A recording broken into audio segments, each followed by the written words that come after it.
Radio Mexicana, Radio Mexicana, nuestras noticias, presenta.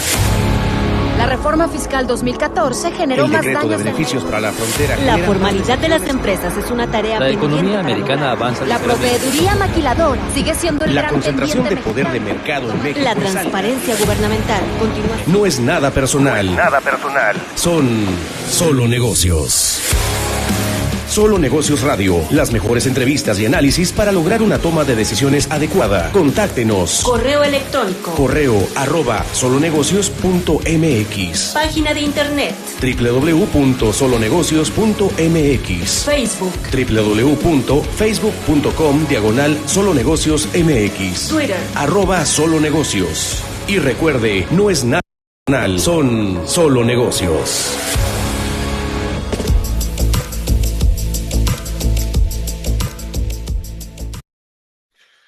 Hola, ¿cómo está? Mi nombre es Alejandro Sandoval, esto es Solo Negocios Radio, transmitiendo a través del 1300 de amplitud modulada, así como por internet en Radio Mexicana, nuestras noticias 1300 AM, fanpage en Facebook de la estación de radio, y por supuesto en el multiplex de redes sociales de Solo Negocios Inteligencia Multimedia.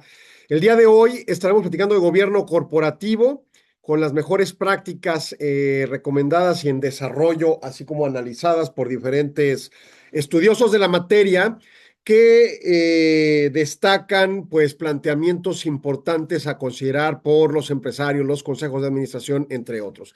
Y vamos a empezar con uno de relevancia con respecto a cualquier nivel de empresa en términos de su dimensión, microempresa, pequeña, mediana, etcétera.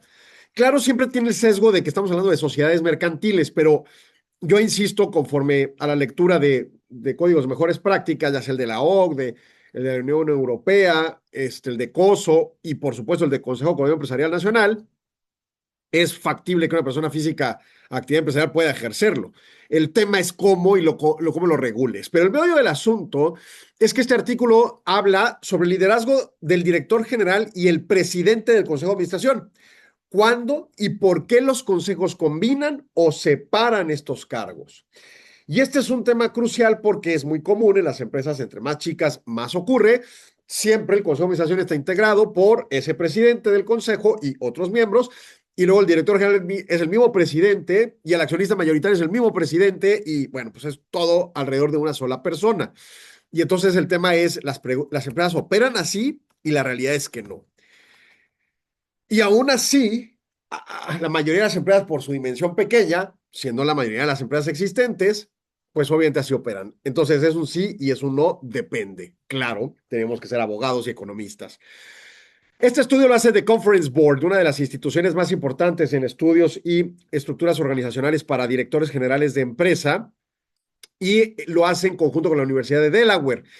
Y este estudio en particular es redactado por Ariane Marchis Mouren y presentado por Mateo Tonello, y habla sobre la estructura de liderazgo en grandes corporaciones estadounidenses que son altamente dependientes del contexto y circunstancias de cada empresa para poder hacer una determinante específica. Esto es, hay un debate sobre si separar el cargo de director general o presidente del consejo. El año pasado, dentro de las entrevistas públicas que hace el Consejo Nacional de Consejeros Independientes, publicó una serie de entrevistas muy interesantes, y en una de ellas, si no me equivoco, era la gente de Grupo Carso, estaban en ese debate. Era Carso o Bimbo, pero el punto es que era ese debate. Oye, el director general, acabamos de separarlo, y otros, no, es que nosotros no lo podemos separar. Y bueno, si en México está esa discusión a ese nivel de empresas, pues imagine usted en los changarros. Pero el tema es la relevancia de las implicaciones. En el periodo analizado, dice el estudio, hay un declive gradual en la dualidad de las funciones. Por ejemplo, las empresas de más capitalización en el Standard & Poor's 500, el porcentaje de directores generales que también presiden el consejo bajó del 47% en 2020 al 42% en 2025.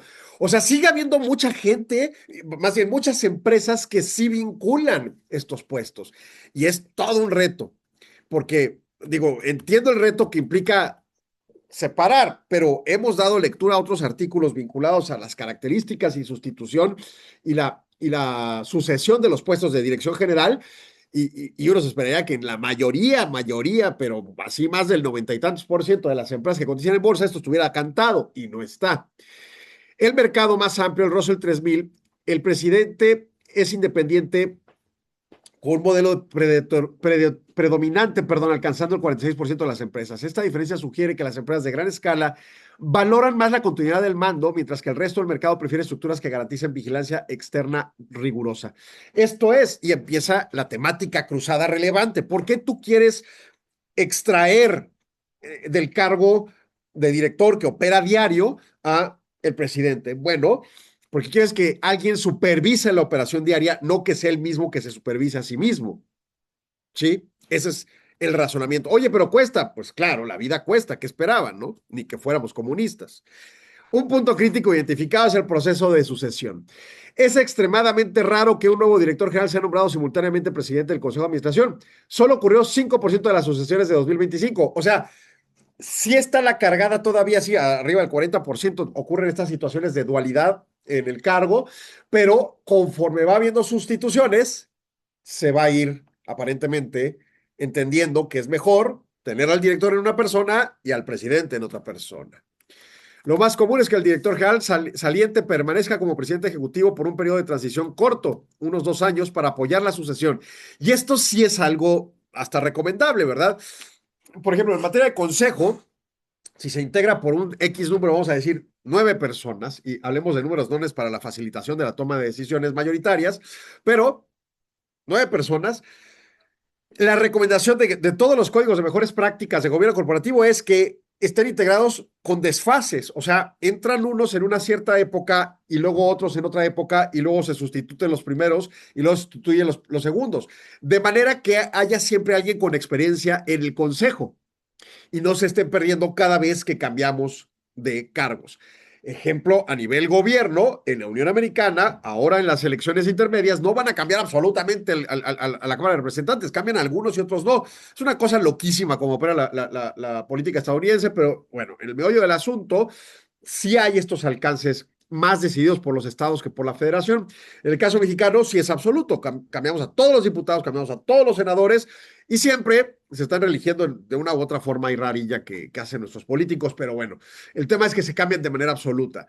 El planteamiento que hace este estudio para las empresas es que lo ideal es procesar mecanismos de sucesión intercalada para que se logre un cierto alcance de experiencia anidada.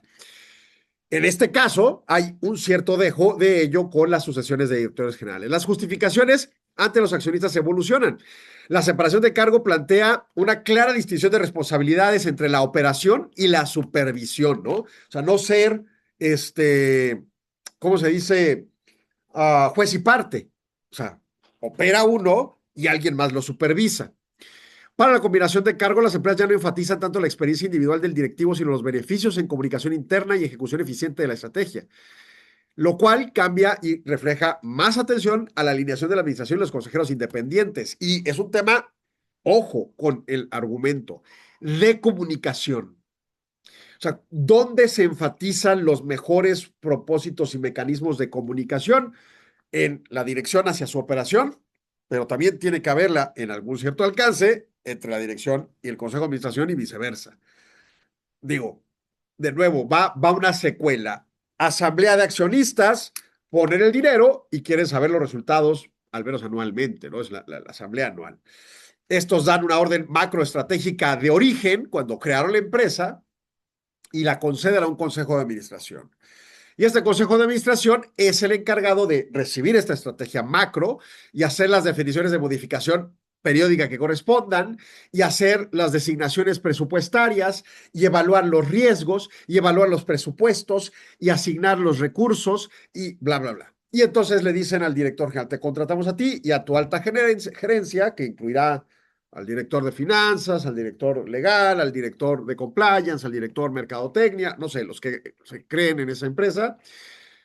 Y en su caso, estos se encargarán de contratar y operar diariamente los designios que vienen desde la macroestrategia y por supuesto que pasa por el Consejo de Administración y que va evolucionando cada periodo en las revisiones que correspondan en la supervisión.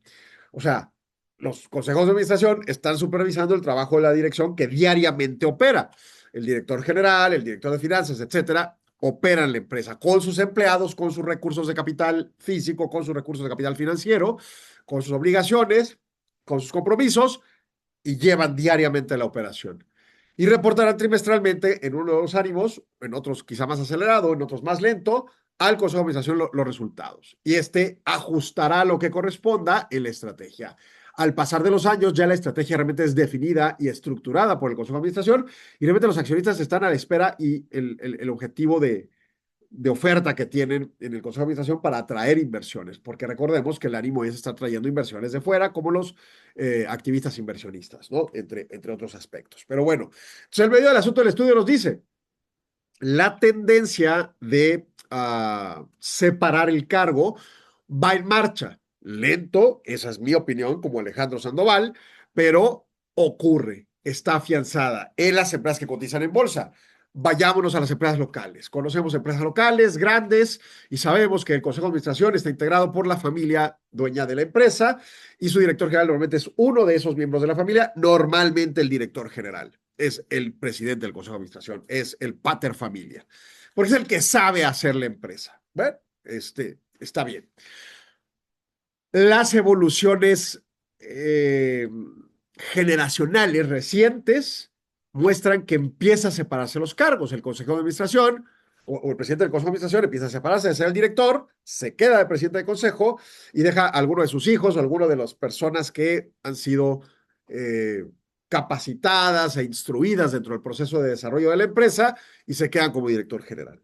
Empieza a haber por ahí una que otra que empiezan a contratar directivos profesionales que vienen incluso de otras ciudades, hasta de otros países, para ciertos cargos de la alta dirección, pero todavía no en la sustitución plena de la alta dirección y mucho menos en la sustitución del Consejo de Administración. Ahí por ahí creo que hay 2 o 3 empresas en Ciudad Juárez que traen consejeros independientes y párale de contar. O sea, no es algo que esté permeando. Tampoco a nivel nacional. Pasa más en México, en Ciudad de México, Monterrey, Guadalajara, pero todavía lento. Entonces, este artículo que habla de cómo reconoce a las empresas de mayor capitalización de la Bolsa de Valores de Nueva York, de Standard & Poor's o el Russell 3000, y dice, bueno, pues esto va en marcha, está ocurriendo, pero no es algo que esté de manera plena, destacándose, ¿no? O sea, no estamos como en lo que yo decía de mi interpretación, el 90% de las empresas están con sus consejos separados, pues no sería ideal. En la óptica analítica derivada del por qué se ha recomendado en todos los códigos de mejores prácticas de gobierno corporativo esta práctica, que en esencia se puede resumir así en una oración. De esa manera separas la operación de la supervisión. Pero hay muchas más razones profesionales, de dedicación, de actividad, de correspondencia, en fin, o sea, es gigantesco. La semana pasada y la antepasada tocábamos temas de, por ejemplo, las fechas en la edad humana de aspirar a un cargo de estos. Y hablamos de gente promedio de 55 años de edad. O sea, no están llegando chavos de 30 años a la dirección general de las empresas.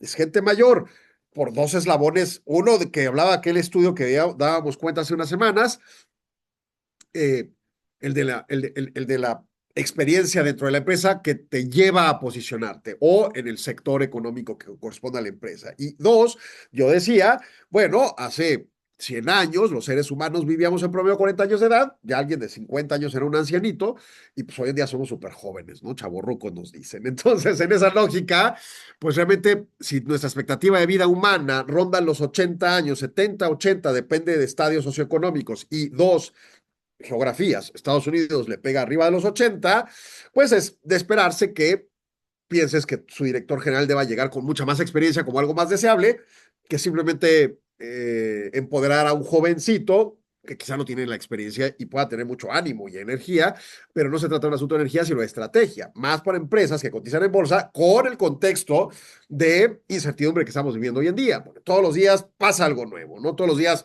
o una inteligencia artificial sale con alguna locura nueva, o una decisión de política pública nacional, o de otro país, o de una guerra, o de un virus, o de alguna locura más, y entonces ante ello tiene que estarse tomando decisiones con más experiencia que conocimientos. Esa ha sido la tendencia. Pero bueno, me están mandando un corte comercial, vamos y volvemos, no se vaya, siga con nosotros en Solo Negocios. Cuenta la leyenda que Ladislao Viró inventó el bolígrafo moderno, inspirado en la huella que dejaba un balón de fútbol rodando en el pavimento. ¿Y si la tinta pudiera fluir y marcar el papel con la misma naturalidad? Más que la historia, es el poder del mensaje. El movimiento genera trazo y el trazo construye historia. El balón inspira al bolígrafo. De ahí nace la ponencia IMEF de este año. Más que fútbol, el Mundial 2026 y la integración de América del Norte. El Mundial de Fútbol 2026 será histórico. Por primera vez se celebrará de manera conjunta en 3 países: México, Estados Unidos y Canadá. Unidos no solo por la pasión deportiva, sino por el Tratado de Libre Comercio más relevante del mundo. No se trata únicamente de un evento deportivo global, sino de un punto de convergencia simbólico para una región. Economía, negocios, finanzas, mercados y fútbol. Así como aquel balón inspiró una innovación, este mundial nos invita a escribir y, sobre todo, a construir parte de nuestro legado. Ponencia IMEF 2026, más que fútbol, el Mundial 2026 y la integración de América del Norte. Somos IMEF.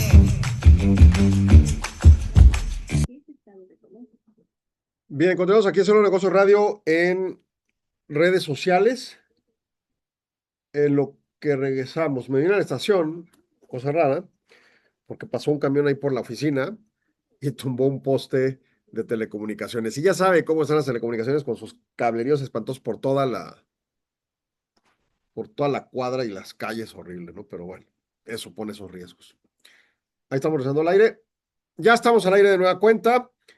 Y pues bueno, ese artículo interesante en función de que la realidad es una, falta mucho para llegar a una meta ideal de operatividad en función de esta separación de cargos, pero bueno, ahí va, ¿no?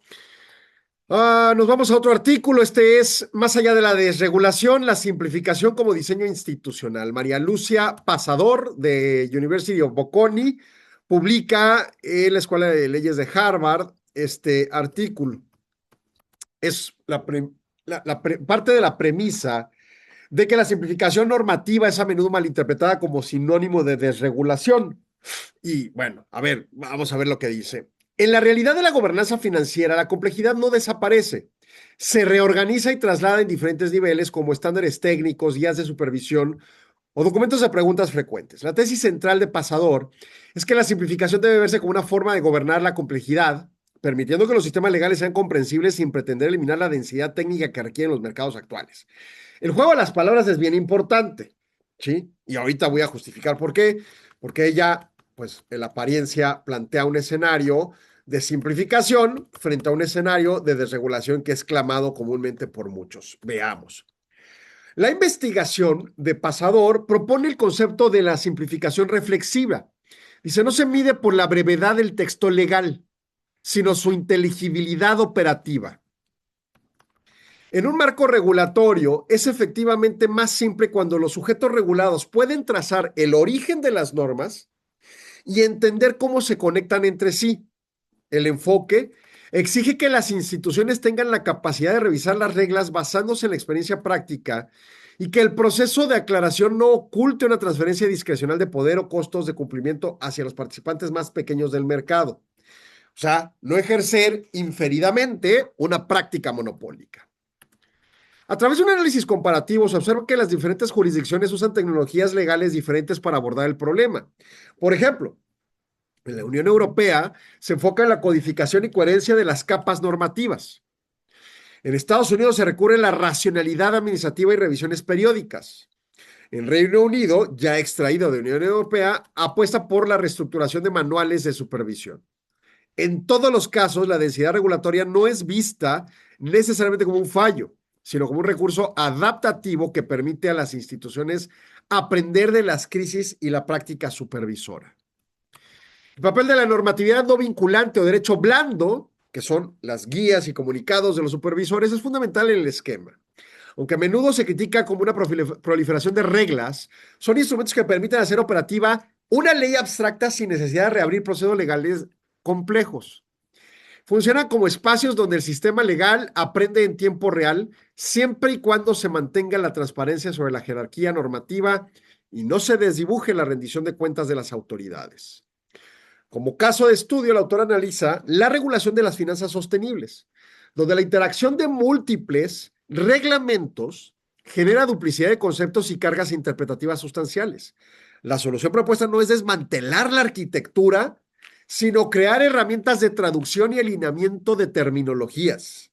El objetivo final es lograr que la complejidad sea gobernable, reconociendo que cada reforma que promete claridad también redistribuye autoridad y ventajas competitivas entre los diferentes actores del sistema financiero.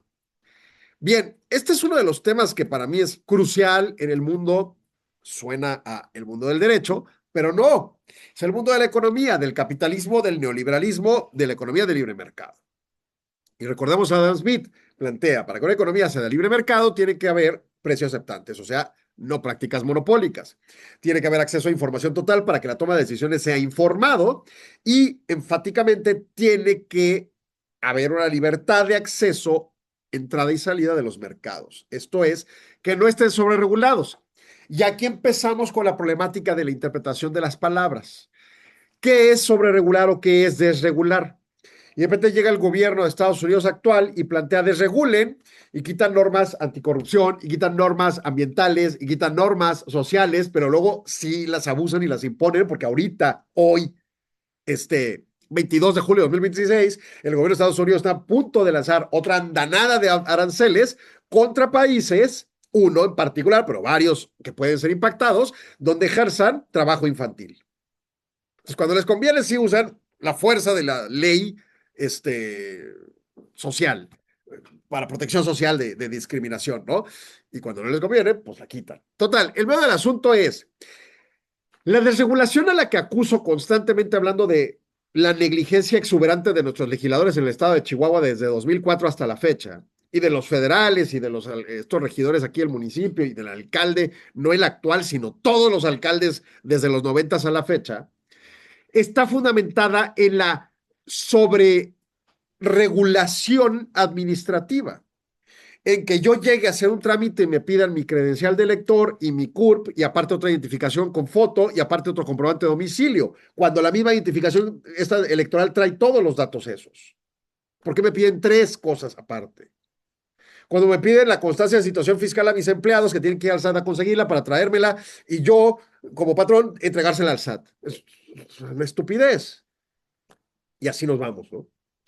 Hay N número de trámites en nuestro país exuberantemente ridículos en los niveles municipales, estatales y federales, y no se mueve un solo dedo a través de las décadas para evolucionarlos. Y no son temas de vende Pemex, maíz transgénico, no sé, pon una fábrica de amoníaco, haz una mina a cielo abierto. O sea, no son temas políticamente sensibles o de relevancia ambiental o algo así, no. Son temas bien sencillos, solo que cuestan mucho trabajo porque hay que arrastrar el lápiz y nadie quiere hacer eso. Bueno, el medio del asunto que se refiere María Lucía Pasador es la parte de simplificación administrativa. Y ella dice, el problema es que vemos las leyes y de repente vemos estas, léase usted el Código Fiscal de la Federación, es una locura. O sea, incluso en contadores, hay contadores que se dedican a una parte y otros a otra y otros a otra, o abogados, fiscalistas, unos que se dedican a una cosa y otros a otra, porque es una locura esas legislaciones fiscales. Ya si le suma usted ley de impuesto a la renta, ley de IVA, ley de IEPS y todos los reglamentos y órdenes y circulares y resoluciones misceláneas que cada 15 días cambian, olvídese, es una locura estar al día con esas leyes, o sea, completas, ¿no? Entonces, de repente uno se cuestiona por qué no adelgazamos estas cosas tan robustas. Y una de las cosas importantes que dice Pasador es, no solo se trata de adelgazar, porque hacer un texto más breve no resuelve la problemática, porque podría debilitar, como le digo, contra temas ambientales, de discriminación a grupos sociales, etcétera, etcétera, ¿no? Lo que se tiene que hacer una revisión regulatoria para lograr efectividad en los procesos normativos, cuidando los elementos que buscan proteger sustantivamente y eliminando aquellos que no tienen lógica de proteger, ¿no? Por ejemplo, ¿por qué hacemos tanto esfuerzo en el gobierno mexicano por proteger los intereses de los taxistas, por ejemplo, de los aeropuertos? pues es tétrico realmente el alcance, porque así como que digan, no, es que apoyan con votos, pues han de ser 3 votos, ¿verdad? Porque son bien poquita gente. Yo como político no me ocuparía de ese problema como uno crucial y además súper relevante. Hay otras cosas más importantes en la población, incluso la que trae votos, ¿no? Eh, Vemos ese tipo de alcances. Y entonces el cuestionamiento es, bueno, ¿cómo decidimos cuáles elementos normativos sustantivos eliminar, cuáles proteger con exuberancia, cuáles son evoluciones de protección, por ejemplo, de derechos humanos?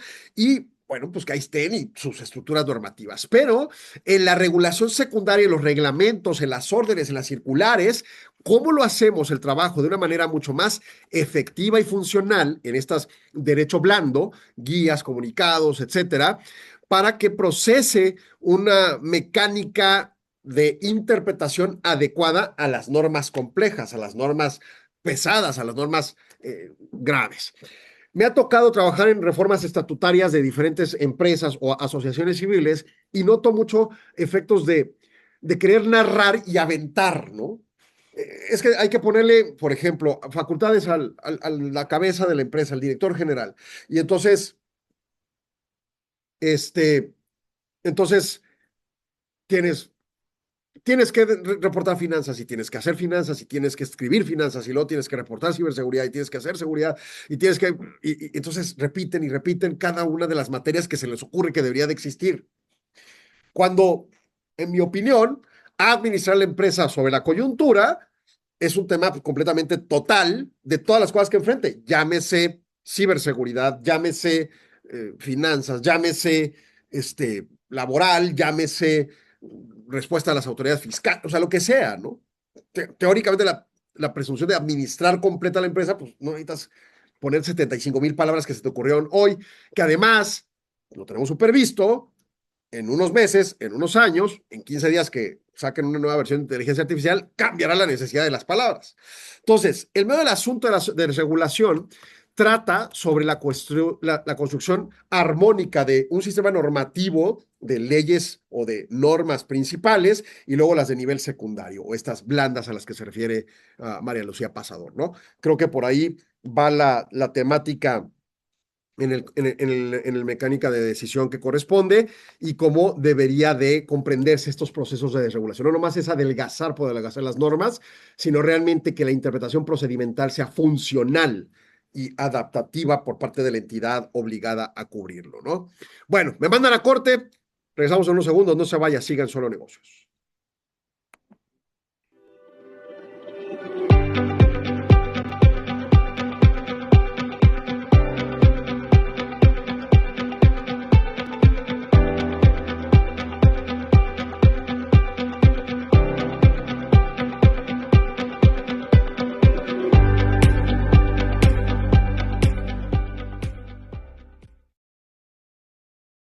Bueno, volvimos al aire. Antes de regresar al aire a la estación, estamos aquí en internet. Y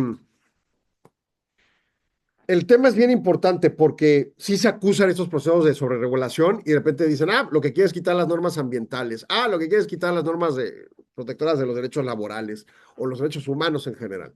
Y entonces ya vienen estas irraciocinios de, oye, los humanos toman mucha agua, no están dejando agua para los centros de datos, ¿no? O para las empresas que hacen, no sé, leche condensada y cosas de esas. O sea, yo no sé si realmente sean reales esas opiniones que, pues de sobra son ridículas. Seguramente sí hay oportunidades de eficiencia en los procesos de vida ciudadana ordinaria, pero eso no significa por ningún motivo que el énfasis de los problemas sean solo humanos y por eso debemos de regularlos y quitarlos de la mesa, ¿no? No tiene ninguna lógica eso. Estamos por regresar al aire. Ahí continuamos al aire en la estación de radio. Y bueno, les decía nada más para cerrar. O sea, desregular no tiene nada que ver con anular derechos sustantivos. Tiene que ver con hacer normas eficaces, cumplibles, ¿no? O sea, si a alguien le dices, oye, pues para operar tu empresa tienes que tener, y te pone una lista de 75,000 cosas, y papelitos e informitos, y costos de dinero y tiempo, pues la gente dice, no, hombre, pues yo mejor me quedo de informal, punto y se acabó, ¿no? Simple y sencillo, y tienes un problema, un cáncer en el país terrible, ¿no? Ese es el tipo de cosas a las que yo me refiero. Bueno, vámonos ahora a la temática de la inteligencia artificial, la tecnología. Título: Gobierno corporativo de la inteligencia artificial y el riesgo de Ben and Jerry.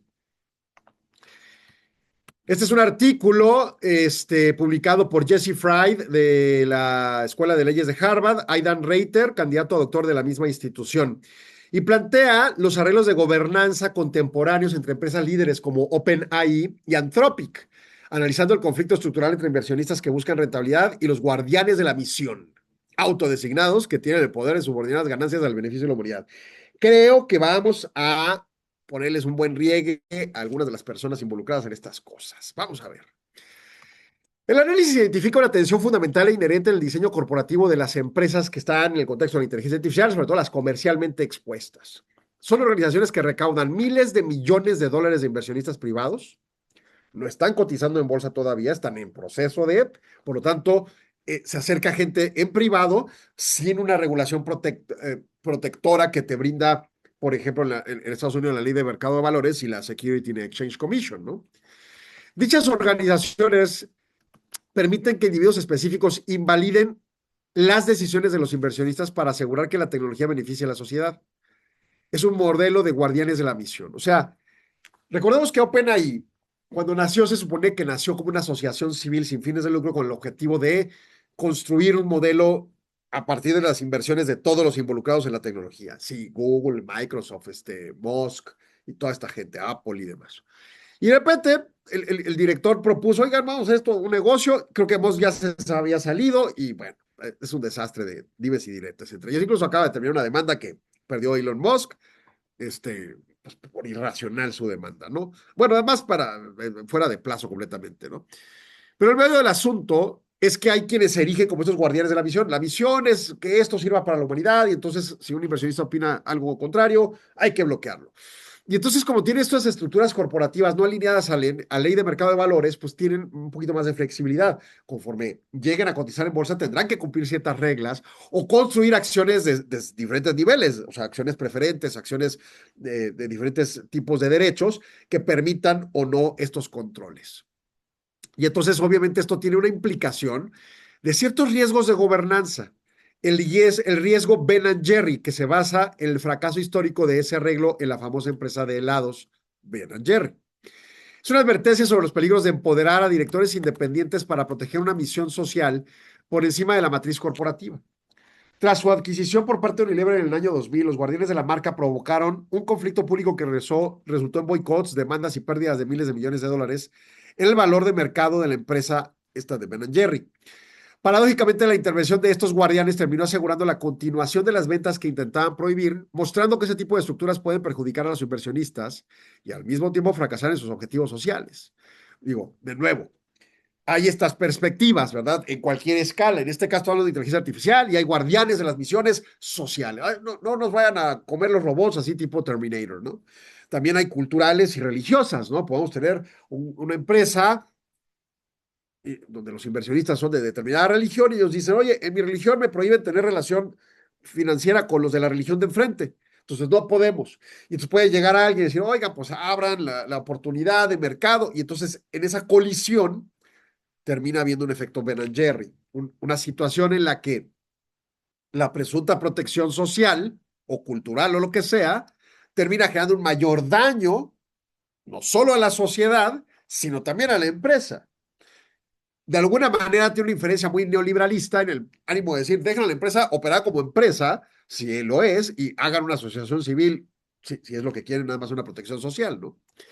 El sector de inteligencia artificial, concretamente este artículo, refiere que OpenAI representa un ejemplo de esta inestabilidad. En 2023, la junta directiva de la organización, que era sin fines de lucro, actuando como guardianes de la seguridad, despidió al director general, lo que provoca casi la desaparición de la subsidiaria comercial y la inversión de los socios financieros. Con toda la reestructuración posterior, el control sigue residiendo en una entidad que puede obligar a todos los directivos, a consejos, consejeros, perdón, a ignorar los intereses de los inversionistas en asuntos de seguridad, manteniendo el riesgo de un colapso operativo, ¿no?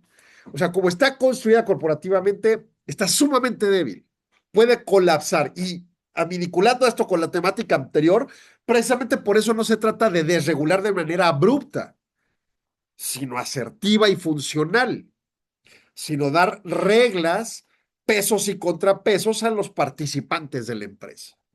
Por eso pensar en llegar y invertir en una acción y luego con esa acción invertida, ahí me reportas en un año las ganancias o las pérdidas, es así como que, no me encanta, pero esa es la lógica de la bolsa de valores. Sin embargo, las evoluciones normativas de la Ley de Mercado de Valores en México, la de la Unión Americana, la Unión Europea, van en el sentido que incluso los accionistas minoritarios tengan ciertos derechos reconocidos como los derechos de información, básicamente, ¿no? El estudio destaca, por ejemplo, que Anthropic ha diseñado una estructura de gobernanza que mitiga los peligros mediante la implementación de mecanismos de terminación inmediata. Aunque hay un fideicomiso encargado de velar por el beneficio a largo plazo, los accionistas poseen el poder, con mayoría calificada, de disolver el fideicomiso, de destruir y eliminar a los directivos. Esta capacidad de control asegura que los guardianes mantengan cierta alineación con quien da el capital y evita que tomen medidas extremas que destruyan el valor de la empresa. O sea, está bien, hagamos ASG, está bien, protejamos, etcétera, etcétera, pero esta empresa tiene el objetivo, el dinero que le dieron, de hacer dinero. Si el objetivo es otro, pues será otro, ¿no? Entonces, en esa lógica, pues obviamente vemos y destacamos un contexto de oposición por el constructo normativo estatutario de las dos entidades, OpenAI y Anthropic. Los autores argumentan que los guardianes de la misión, sin mecanismos de rendición de cuentas, vamos a pensar consejeros de administración que tengan mucho más compromiso con la sociedad que con sus accionistas, pues son propensos a cometer errores costosos. Al carecer de incentivos alineados con el éxito financiero y no responder ante los dueños del capital, son figuras que pueden actuar de formas que socaven completamente la misión de seguridad que intentan proteger, que lo que le pasó en Ben & Jerry y lo que podría pasar con OpenAI eventualmente, ¿no? La lección para gobierno corporativo de inteligencia artificial es que la autonomía total de los guardianes frente a los inversionistas suele derivar en fiascos institucionales. Y entonces entra el tema. ¿Qué son estos guardianes? Los consejeros de administración. ¿Le vas a dejar puras facultades absolutas a los consejeros de administración? Yo creo que no se puede. Es muy común ver, por ejemplo, me tocó mucho en asociaciones civiles, ver que le dice la asamblea al consejo: yo te dejo operar, pero si tú quieres endeudar a la entidad con un valor mayor al 10% del patrimonio total, me tienes que pedir permiso a la asamblea. Punto, ¿no? O a una segunda entidad que tenga de supervisión. Y luego te voy a poner a un comité de auditoría externo y contrataremos y pagaremos los servicios de ese comité de auditoría que revise tu función. Y luego te voy a poner, por ejemplo, quizá algún otro tipo de elemento tercero para cotejar la información, ¿no? Entonces, el medio del asunto radica en una serie de argumentos normativos, volvemos a la temática de estatutos y de normas y de leyes, y luego de leyes blandas o secundarias, que permitan pues una cierta lógica de control. Y aquí hablan mucho de estas empresas de inteligencia artificial por la sensibilidad y coyuntura actual, pero realmente estamos hablando holísticamente de todo tipo de empresas que pudieran estar en estas condiciones de tener consejeros que de repente se asuman como defensores de allá de la justicia presunta y llevan a la empresa a un quebranto financiero, cuando en principio pues, los dueños son los accionistas, ¿no? Y si me lo extrapolo a un país, pues todavía peor, porque ponemos a políticos en cargos de decisión y de operación y de determinación en nuestra nación, hacen un desastre, los dejan con unas deudotas y se van, ¿no? Y jamás hay consecuencia, y jamás hay implicación, y jamás hay un decir. Estas normas de transparencia, estas normas de hacer asambleas populares donde se cuestiona sobre ciertos temas, pues tienen un trasfondo de tratar de lograr esta eficacia de participación social, ¿no? En las empresas es mucho más clara, es mucho más demandada por parte de los accionistas y a veces, no siempre. El tema es cómo vamos construyendo normas que faciliten esos procesos. Hoy en día, yo puedo ser socio de una empresa, a un minoritario, mayoritario, tener ahí un consejo de administración asignado y tener ahí directores y operadores y llevar la empresa y me reporta una vez al año. Pero yo tengo todo el derecho, hay mecanismos legales para llegar a la empresa y decirle, oye, necesito transparencia ya en este momento de los libros financieros.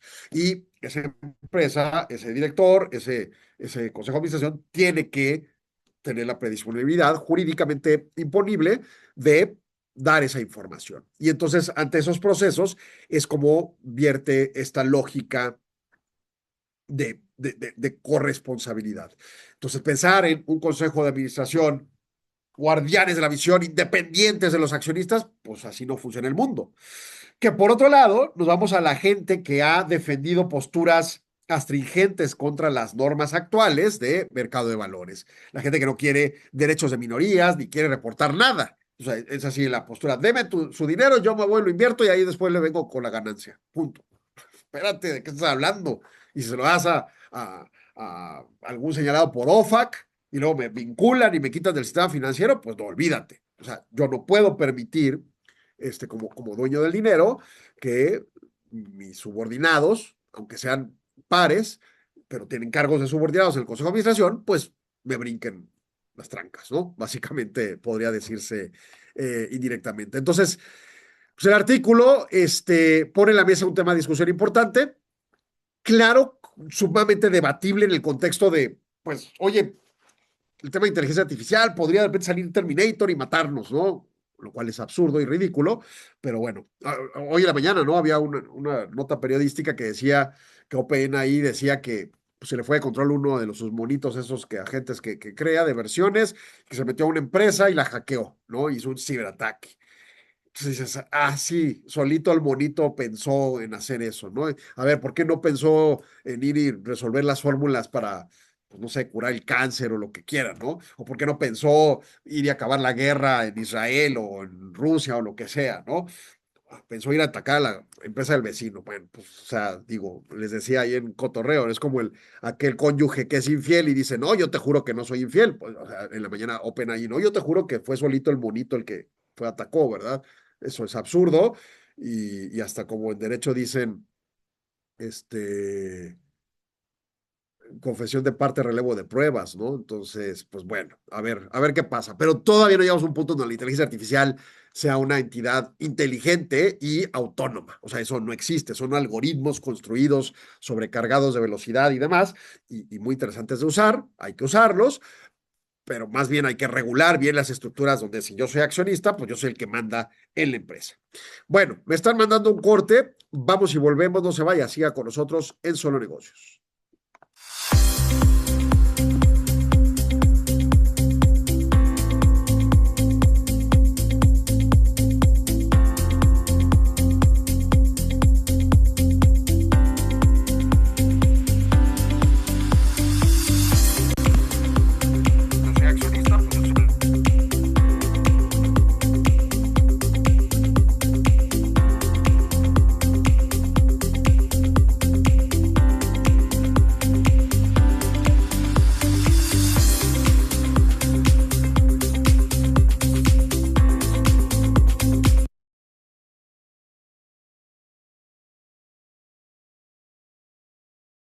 Ay, ya volvimos, se nos acabó el programa comercial y no me di cuenta, pero bueno. Ah, el tema en buena medida tiene su sesgo de atención de, bueno, es que si necesitamos guardianes de misión porque los accionistas por dinero pueden hacer lo que sea. Pues sí, también, pero también hay leyes y también hay límites. Entonces, yo creo que todos lo tenemos que entender sobre la lógica del constructo contextual y la comunicación y la capacidad de venta de los consejeros de administración para vender un argumento estratégico tiene que ser bien estructurado para ser algo bien asimilado por los accionistas, aun cuando implique sacrificar ganancias. O sea, sí se puede. Es complicado, es todo un reto, pero sí se puede, ¿no? Ya vamos a regresar al aire.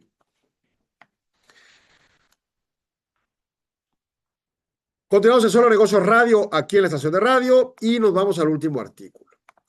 Supervisión efectiva del Consejo sobre estrategias de sostenibilidad. Este es un artículo creado por PricewaterhouseCoopers y fue elaborado por Ray García, Kathy Neyland, Tracy Lee Brown y Gregory Johnson desde el Centro de Perspectivas de Gobernanza de la firma. La guía establece que el Consejo de Administración tiene el deber fundamental de supervisar el negocio para asegurar su éxito duradero, lo que implica definir sostenibilidad en términos prácticos de desempeño financiero. Los consejeros deben evitar los debates terminológicos sobre las etiquetas ASG, la responsabilidad social, y más bien enfocarse cómo los factores ambientales y sociales afectan la capacidad de la empresa para generar valor. Una supervisión efectiva permite filtrar el ruido de corto plazo y centrarse en variables operativas legales y además de vinculación con los stakeholders, las partes interesadas que interactúan en el tiempo. Y esto es bien importante porque llega, por ejemplo, este gobierno de Estados Unidos y dice, vamos a desregular, y llega este señor Atkins a la Security and Exchange Commission y se la pasa con la regla 14A8, ya no reporte nada de divulgación de políticas DEI ni ASG, a nadie le importa si contaminan, a nadie le importa si corrompen en el exterior, ojo con la ley anticorrupción, solo la quitaron la parte que es con respecto a otros países, a nadie le importan todas estas cosas. Bueno, lo que dice PricewaterhouseCoopers, lo que han dicho otros artículos que han venido en la temática, y lo que podemos inferir de la discusión del segmento pasado entre los guardianes de la misión y los consejeros que responden a sus accionistas, pues es el tema de, a ver, nos vamos a enfocar en las reglas coyunturales, bueno, más bien las políticas coyunturales y de moda, de vamos a ser muy ambientalistas porque se puso muy feo las lluvias y pues ahora está de moda eso. Y luego vino el Día de la Mujer y nos ponemos muy feministas porque pues, es el Día de la Mujer. Y luego viene junio, que es mes del orgullo gay, y entonces nos ponemos muy pro LGBT plus Q, ¿no? No es sobre coyunturas. Incluso en estos temas de búsqueda de protección de derechos humanos, es sobre protección de largo plazo de la empresa frente al corto plazo. O sea, ¿queremos dinero en caliente en el instante o queremos una empresa estable en el tiempo? La presunción es que los países, en su estructura Estado-nación, sus gobiernos, desean que las empresas sean de largo plazo. Tú no quieres llegar a una empresa que hoy genere empleos y mañana despida a todo el mundo. O sea, no se trata de eso. El problema es que sí hay gente que tiene esas visiones, ¿no?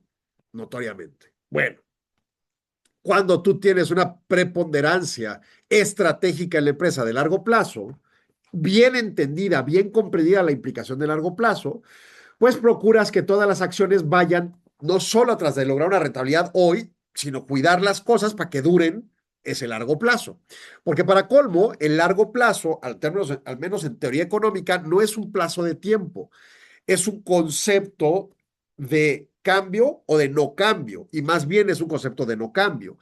El corto plazo va a ser, en materia económica, en materia de teoría económica, cuando nada de los factores de la producción cambia. Tienes el mismo número de empleados, los mismos metros cuadrados de edificio, las mismas máquinas, etcétera. En el momento que tú cambias activos fijos como edificio, planta, le decimos, fábrica, espacio físico de operación, cuando cambias toda tu maquinaria, cuando haces una reinversión fuerte, entonces hablas de que ya vas a operar en el largo plazo. O sea, es una planeación que se hace para hacer esa inversión y cuando ocurre, ahora te vas a la siguiente etapa. Entonces, puede pasar un mes o puede pasar 10 años, ¿verdad? Depende del subsector y las condiciones económicas financieras de cada empresa. Entonces, la temática de largo plazo es pues, compleja de comprender, pero además de aplicar, porque lo que está diciendo PricewaterhouseCoopers, olvídate las etiquetas. Tú piensas, para que el largo plazo ocurra, pues no puede haber, no sé, inundaciones, porque la gente no va a llegar a tu tienda a comprarte, o se van a hacer hoyos y van a tumbar tu edificio, o se va a ir la luz todos los días y entonces no vas a poder operar bien. No vamos a poder transmitir el programa. Si todos los días se nos va la luz aquí en el edificio de la estación, no podemos transmitir una estación de radio, punto, ¿no? Entonces ya no es así como que nos preocupamos por el medio ambiente y las tortuguitas. No, nos preocupa que no se nos caiga el changarro porque el medio ambiente cambió radicalmente. O nos ocupa que tengamos el capital humano suficiente para operar la empresa. Oye, pero es que son gays, no los contratan. ¿Eso qué tiene que ver? Oye, pero es que son mujeres. ¿Y eso qué tiene que ver? Oye, pero es que Ese es el tema. Si tú no discriminas, incrementas tus posibilidades de recursos y capital humano. Oye, no está bien educado. Ah, bueno, pues voltemos a las instituciones académicas y que eduquen bien a la gente. Juárez tiene un problema grave al respecto. Ahorita hay una posible maquila que va a llegar, ya existe aquí, pero va a llegar con una mayor inversión y requiere N número en cientos de ingenieros. ¿Y qué cree? No los tenemos en Ciudad Juárez. Imagínese el nivel de absurdo. Tenemos mínimo 3 escuelas muy grandes productoras de ingenieros y no tenemos el número de ingenieros que requiere esta empresa, con las cualidades y la innovación requerida en su constructo académico para tener esos puestos. Es impresionantemente absurdo, es impresionantemente ridículo, pero es una realidad porque nada más para empezar nuestros ingenieros ni siquiera hablan inglés. Por estándar, junto con su título de ingeniería, no tienen el idioma inglés, nada más para empezar. Entonces, ante ello, bueno, pues te das cuenta, no se trata de la modita de ser, ante la coyuntura, arropar a la sociedad o al medio ambiente o lo que sea. Es cómo le hago para que esto dure largo plazo, para que realmente haya una oportunidad de inversión de largo plazo y que a todos nos convenga. Integrar la conceptualización de sostenibilidad en la estrategia corporativa transforma la discusión del propósito de los resultados tangibles. Además, implica entender que las empresas operan con externalidades. Hay positivas y hay negativas. Las positivas hay que saber asimilarlas y las negativas hay que pagarlas. Ni modo, las provocamos contaminación, provocamos daño, hay que pagar, ¿no? Tradicionalmente es preocupación aislada como la gestión de energía, cadenas de suministro, ópticas de riesgo climático, inestabilidad geopolítica o privacidad de datos. Son factores que estaban ahí ocasionales y quizá infiriendo en algunos costos unitarios. Pero realmente generan un daño al financiamiento, al acceso al financiamiento, a la reputación de marca. Y bueno, pues por ejemplo, datos 2026 dicen, empresas públicas con mayores niveles de confianza en los temas entregaron rendimientos a sus accionistas superiores al promedio. O sea, aquellas empresas que cuidan datos personales, políticas sociales, políticas ambientales, son más rentables. Pero además, no hoy, en el tiempo, en el largo plazo, son atractivas. El documento propone un proceso de 2 etapas para los consejos, el alcance y la acción. En el alcance, la alta dirección y los consejeros de administración deben comprender cómo la administración identifica cuáles son los temas relevantes, asegurándose usar los horizontes de tiempo adecuados para aplicar en el plan estratégico anual que corresponda. Es vital que el Consejo compare los riesgos de sostenibilidad con otros riesgos estratégicos de manera consistente, usando herramientas como la evaluación de doble materialidad, que es uno de los temas que viene en el compliance bien fuerte, y que analiza tanto el impacto financiero en la empresa como el impacto en el entorno de la empresa. En la etapa de acción, la supervisión se desplaza hacia la ejecución y rendición de cuentas. El Consejo debe cuestionar quién es el dueño de los resultados dentro de la organización y si las estructuras de incentivos refuerzan esa propiedad. No se trata de crear un equipo de sostenibilidad aislado, sino que los líderes de cada unidad de negocio asuman la responsabilidad que les corresponda. La coordinación es esencial para evitar que los esfuerzos se dupliquen o se dé prioridad a la apariencia externa sobre el impacto real de las operaciones. El Consejo debe supervisar con rigor informes regulatorios, validación de datos, entre otros. Ante la obligatoriedad de divulgar información sobre clima y diversidad bajo políticas gubernamentales que solo en Estados Unidos han exentado y de cualquier manera los accionistas siguen exigiendo, sobre todo los inversionistas activistas, pues los consejos de administración y las altas direcciones deben conocer cuáles controles garantizan precisión de datos y entender las consecuencias legales de errores o de modificaciones intencionales abusivas. El labor del Consejo no es reescribir la estrategia, es asegurar que ésta abarque los temas económicos, ambientales y sociales que darán forma al valor futuro de la organización. Esto es crucial, porque lo decía en el primer segmento. Consejero, presidente y director es el mismo o no, ¿no? Entonces decía, bueno, es que los accionistas deben de crear la estrategia macro y luego los consejos de administración adscriben y evolucionan. Realmente es eso, no es que cada vez el consejo de administración traiga una estrategia nueva, es que la evoluciona. Y en la temática es la evoluciona contra su coyuntura. O sea, yo me dedico a hacer celulares, yo me dedico a hacer carteras, yo me dedico a un medio de comunicación. Ok. Y tienes un constructo de objetivos de mercado, de qué llevar la palabra, de qué llevar el aparato de telecomunicaciones, lo que sea. De acuerdo. La pregunta resulta, ok, ¿cómo me adapto en esa meta estratégica porque no hago coches, porque no hago comida, hago medios de comunicación, hago celulares, hago cartera, lo que sea que hayamos decidido. Y entonces, ¿cómo me enfrento al tema económico, mercado, a los ambientales y su afectación, a los sociales, a la geopolítica y a las circunstancias? Y adapto como consejo de administración la estrategia al caso concreto. Ante esos procesos, precisamente la temática de concebir la sostenibilidad no es una cosa coyuntural ni de moda, es una cosa que presuntamente debería entenderse como parte del proceso de llevar a la empresa de una manera sólida a sus procesos de largo plazo, a sus objetivos de largo plazo, que es para empezar a seguir existiendo en el largo plazo. Y ante ello, pues, poner en la mesa las opciones. Si la decisión de la empresa en largo plazo es cerrar, oye, ya, este es el proceso de inversión que requerimos. No, pues sabes que es una inversión que no da rentabilidad para lograrlo, ¿no? Ya, vamos a cerrar la tienda o la empresa, va. Pero debemos de saber que va a llegar alguien y nos va a sustituir. Porque si ese producto de mercado es necesario, ese servicio del mercado es necesario, alguien va a llegar a tomar nuestra cuota de mercado que dejemos y lo va a rentabilizar. Bueno, se nos acabó el programa, nos escuchamos mañana en punto de las 4 de la tarde. Pásale excelente. Arturo Galarza, gracias por tu apoyo aquí en cabina y hasta mañana. Agradecemos su atención. Nos escuchamos de lunes a viernes de 4 a 5 p.m. a través de Radio Mexicana 1300 solonegocios.mx. Página de internet. www.solonegocios.mx. Facebook. www.facebook.com/solonegociosmx. Twitter. @solonegocios. Y recuerde, no es nada personal, son solo negocios. Radio Mexicana, nuestras noticias, presentó.